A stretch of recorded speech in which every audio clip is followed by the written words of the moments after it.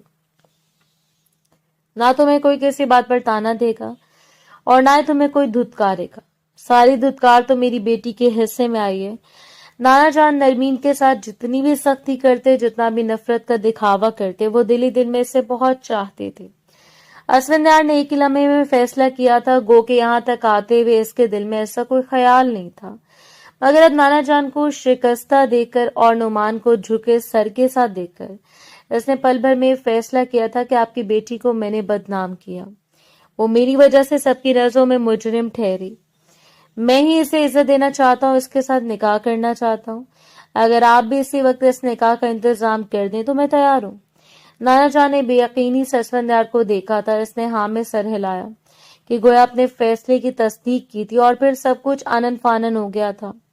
نرمین، جس نے ہمیشہ سوچا تھا کہ وہ اپنی شادی پر ایسے تیار ہوگی، ایسے ڈیزائنر ڈریس پہنے گی، مگر اب اتنی سادگی سے اس کا نکاح اسفندیار کے ساتھ ہو گیا کہ اسے کچھ سوچنے سننے کا موقع ہی نہیں ملا۔ ماں نے اس کے سامنے ہاتھ جوڑ دیا، آج تم نے جو کچھ کیا اپنی مرضی سے کیا، ایک بار بھی میرے اور اپنے بھائی کے بارے میں نہیں سوچا، مگر آج میں تمہارے سامنے ہاتھ جوڑتی ہوں، اسفندیار کے ساتھ نکاح کر لو۔ میری بات مان لو، آج کے بعد میں تم سے کچھ نہیں مانگوں گی۔ ٹھیک ہے ماں، اگر میں آپ لوگوں پر اتنا ہی بوجھ بن گئی ہوں، آپ لوگ مجھے ٹھکانے لگانے کے لیے کچھ بھی کرنے کے لیے تیار ہیں، تو ٹھیک ہے، میں یہ نکاح کرنے کے لیے تیار ہوں، مگر میں آج کے بعد یہاں پر نہیں آؤں گی۔ ٹوٹے دل اور بھیگی آنکھوں کے ساتھ نرمین نے نکاح نامے پر دستخط کر دیے تھے۔ اسفندیار اسے انہی سادہ کپڑوں میں لے کر رخصت ہو گیا تھا، مگر اسے گھر لے جانے کے بجائے وہ سیدھا ایک بوتیک میں آیا تھا۔ یہاں سے اپنی پسند کی شاپنگ کر لو اور ضرورت کی باقی چیزیں بھی لے لو، میں بار بار تمہارے لیے شاپنگ کے لیے وقت نہیں نکال سکوں گا، بہت مصروف ہوتا ہوں۔ وہ اسے یہاں پر لے کر آنے کی تفصیل بتاتے ہوئے بولا۔ ایک لمحے کو نرمین اس سے دیکھتی رہ گئی، پھر بنا کچھ کہے اس نے چند ضروری چیزیں خریدیں اور اس کے ساتھ اس کے گھر میں آ گئی تھی۔ اسفندیار کا گھر بہت خوبصورت تھا، گھر میں نوکر چاکر بھی تھے اور ہر کمرے کو بہت اچھے سے سجایا بھی گیا تھا۔ نفاست بھی گھر کے چپے چپے سے نظر آ رہی تھی۔ پہلی نظر میں وہ اس گھر سے متاثر سی ہو گئی اور اسے لے کر اپنے کمرے میں آ گیا تھا۔ تمہارے ساتھ نکاح کا فیصلہ میں نے بہت جلدی میں کیا، میرے گھر والے اس شادی سے بے خبر ہیں، جلدی میں نے تمہارے ساتھ نکاح کی خبر دے دوں گا۔ نرمین خاموش رہی، وہ اسفندیار کی بات کا جواب دیتی بھی تو کیا۔ رات بھر وہ کمرے میں بیٹھی اسفندیار کا انتظار کرتی رہی، مگر وہ ساتھ والے کمرے میں بیٹھا اپنی فائلوں سے الجھ رہا تھا۔ وہ تو جیسے بھول ہی گیا تھا کہ آج اس نے نکاح کی ہے، ایک جیتی جاگتی خوبصورت لڑکی کو وہ اس گھر میں لے کر آیا۔ نرمین اس کا انتظار کرتے کرتے سو گئی تھی۔ اگلے دن کب اسفندیار اٹھ کر آفس گیا، کس نے اسے ناشتہ بنا کر دیا، نرمین بے خبر تھی۔ اس کی آنکھ تب کھلی جب ملازمہ نے اس کے پاس آ کر اسے سوتے ہوئے اٹھایا تھا۔ آپ کی طبیعت ٹھیک ہے؟ صاحب کا فون آیا تھا کہ آپ کو اٹھا دوں، اگر طبیعت خراب ہے تو ڈاکٹر کو فون کر لوں۔ میں بالکل ٹھیک ہوں، نرمین نے دھیمی سی آواز میں جواب دیا۔ پھر باہر آ جائیں، آپ کے لیے ناشتہ تیار کرتی ہوں۔ نرمین ابھی ناشتہ کر کے فارغ ہوئی تھی کہ دو عورتیں حویلی میں داخل ہوئیں، اونچی اونچی آواز میں باتیں کرتی ہوئی نرمین تک آئی تھی اور پھر اسے دیکھ کر وہ حیران رہ گئیں۔ کون ہو تم؟ وہ اسے سوال کرنے لگی، نرمین تو ان کے سوال پر حیران رہ گئی۔ آپ کون ہیں؟ میں اسفندیار کی ماں ہوں اور یہ اس کی بہن ہے، مگر تم کون ہو اور اس گھر میں کیا کر رہی ہو؟ میں ان کی بیوی ہوں، کل انہوں نے مجھ سے نکاح کی ہے، نرمین نے دھیمے سے لہجے میں جواب دیا۔ کیا کہا تم نے؟ اسفندیار نے تم سے نکاح کیا، ہم سے پوچھے بغیر، ہماری اجازت کے بغیر؟ وہ اتنا بڑا کام کیسے کر سکتا ہے؟